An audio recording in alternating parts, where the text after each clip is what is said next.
dan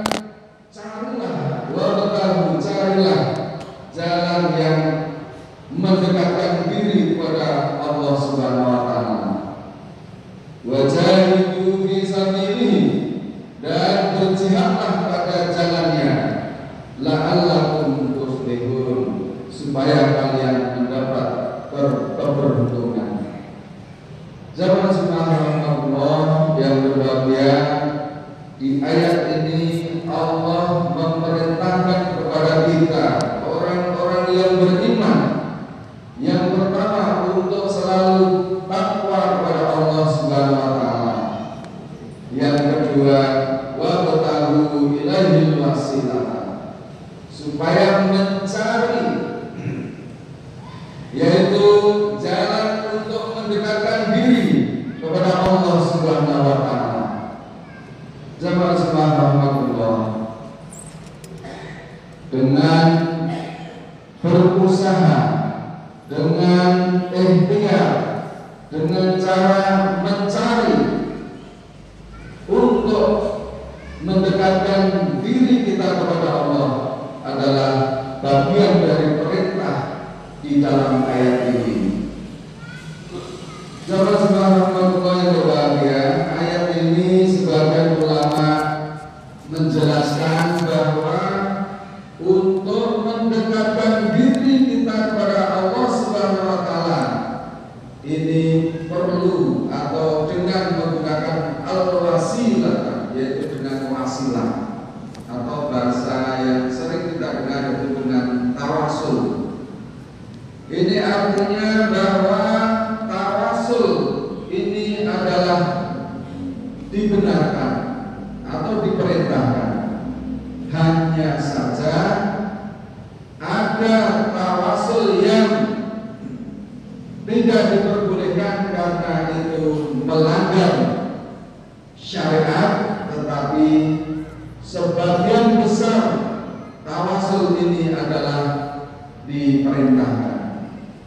Jamaah subhanallah, salah satu tawasul yang diperintahkan oleh Allah Subhanahu wa taala yaitu dengan bertawasul dengan amal soleh yang kita lakukan. Artinya bahwa amal soleh yang kita lakukan ini sebenarnya adalah dalam rangka mendekatkan diri kepada Allah Subhanahu wa taala. Untuk itu marilah kita untuk selalu beramal soleh supaya diri seorang hamba ini bisa dekat kepada sang Khaliqnya atau kepada Allah Subhanahu wa taala. Tatkala sang hamba, yaitu seorang hamba itu beramal mendekatkan diri kita kepada Allah Subhanahu wa taala. Jamaah subhanallah, dalam beramal soleh ini, dalam rangka mendekatkan diri kepada Allah ini, ada beberapa hal yang perlu kita perhatikan. Jamaah subhanallah, ketika di hari Jumat, maka amal soleh yang paling disukai oleh Allah adalah kita melaksanakan ibadah Jumat. Ketika kita masuk di bulan Ramadan misalnya, amal soleh yang paling disukai oleh Allah adalah puasa Ramadan dan seterusnya. Nah, ketika kita masuk di bulan Dzulhijjah, ini ada amal soleh yang dicintai oleh Allah Subhanahu wa taala, sehingga kalau seorang hamba ini dicintai oleh Allah Subhanahu wa taala, maka mereka menjadi hamba yang dekat kepada Allah Subhanahu wa taala. Untuk itu marilah untuk mendekatkan diri kepada Allah ini dengan beramal soleh dan amal soleh yang dicintai oleh Allah Subhanahu wa taala.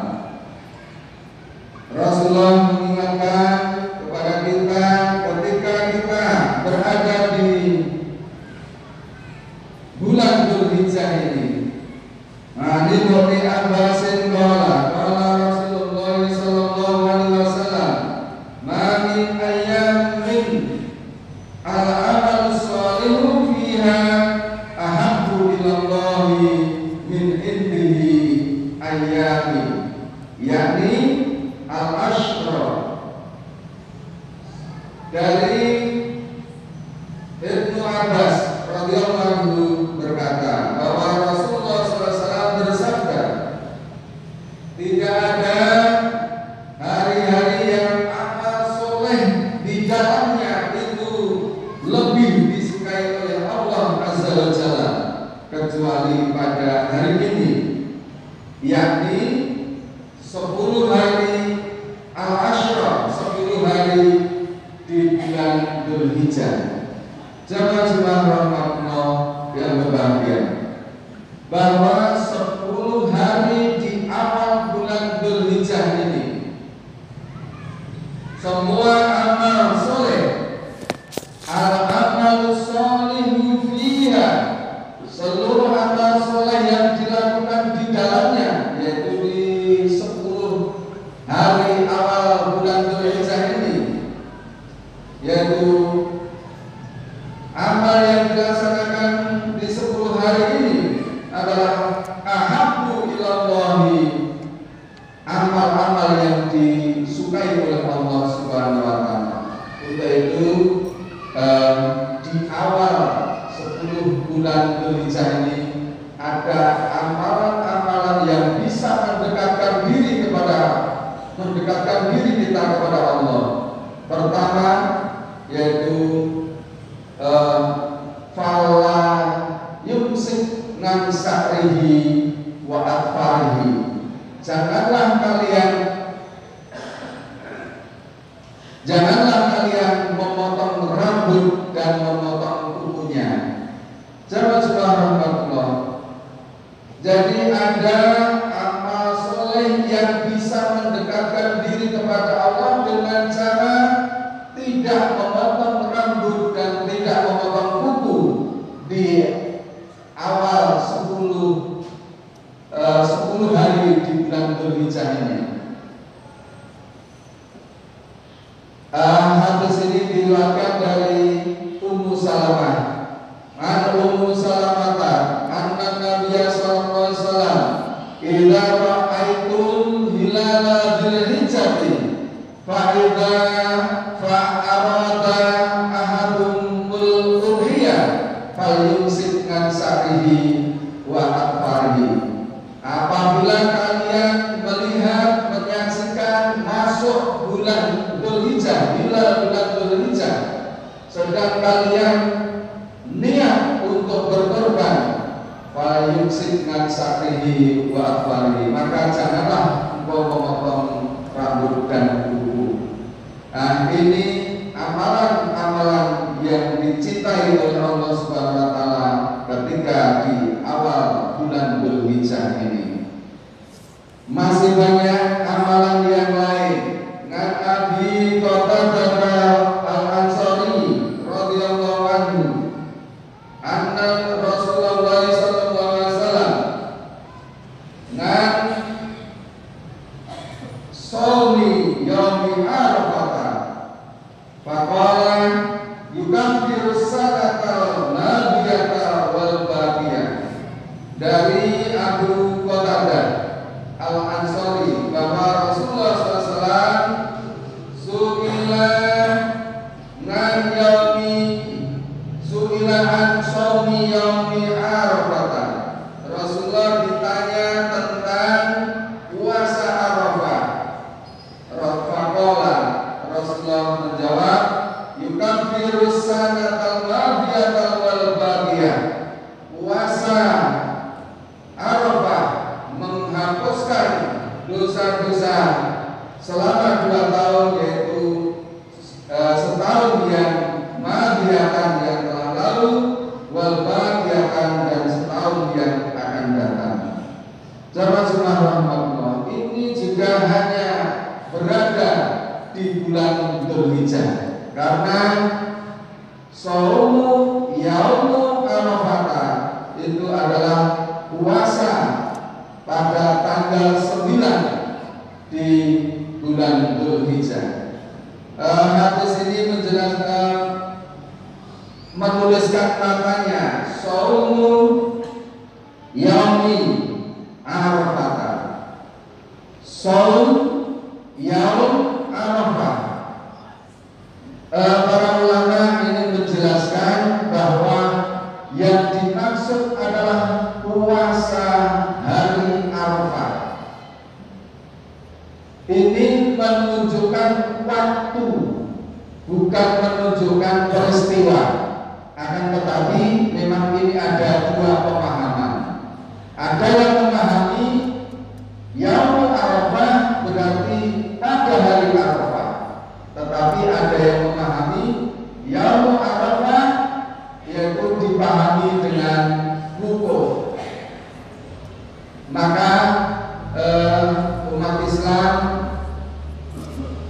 ada yang mengamalkannya itu juga berbeda. Ini artinya apa?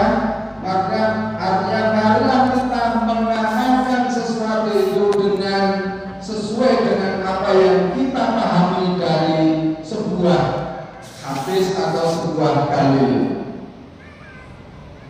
Dalil atau hadis ini menjelaskan Shaumu Yauma Arafah. Maka ada yang memahami itu Yauma Arafah berarti hari Arafah. Hari Arafah adalah tasi'an min Dzulhijjah, yaitu pada tanggal 9 di bulan Dzulhijjah, karena ini menyangkut waktu. Tetapi ada yang memahami ini menyangkut peristiwa, yaitu peristiwa wukuf. Maka umat Islam sebagian ada yang memahami Arafah itu adalah wukuf. Nah, mana yang harus kita pedomani? Yang harus kita pedomani, kita kembali kepada perintah dalam hal ini hadis-hadis yang menjelaskan. Apakah hadis ini menjelaskan Arafah atau menjelaskan Yaum Arafah? Kalau menjelaskan Arafah, nanti ada hadis Al-Hajju Arafah. Haji itu Arafah. Dan untuk wukuf itu adalah pada hari Arafah. Berarti ada hari Arafah, ada wukuf. Sama saja kita ada hari Jumat, tetapi juga ada ibadah Jumat. Kalau hari Jumat berarti seluruh rangkaian ibadah di hari Jumat. Tetapi kalau ibadah Jumat, ya hanya ibadah Jumat itu sendiri, yaitu pada saat ini. Maka kita pada saat ini sebetulnya bukan melaksanakan ibadah di hari Jumat, tetapi saat ini kita adalah melaksanakan ibadah Jumat. Karena kalau ibadah di hari Jumat, maka tidak hanya satu-satunya yang dilaksanakan itu. Tetapi kalau ibadah Jumat, hanya satu-satunya ini, yaitu sholat 2 rakaat dimulai dengan khutbah Jumat. Nah, mungkin itu yang bisa kita sampaikan secara ilmu, karena ada dua pendapat, yaitu Yaum Arafah dipahami dengan hari Arafah. Yaum Arafah ada yang memahami dengan Arafah saja tanpa yaum, yaitu tanpa hari. Kalau dipahami dengan tanpa hari, berarti bisa dengan wukuf, bisa dengan ibadah yang lain. Nah, ini semua mari kita tidak untuk saling berbantah, tetapi semua itu harus kita lakukan untuk mendekatkan diri kita kepada Allah dengan ibadah-ibadah yang ada di bulan Dzulhijjah ini. Mudah-mudahan kita mendapatkan petunjuk dan mendapatkan hidayah dari Allah Subhanahu wa Ta'ala, sehingga amal ibadah kita bisa mendekatkan diri kita kepada Allah, semakin taat kepada Allah, sehingga berakhir dengan husnul khatimah. Amin. Jazakallahu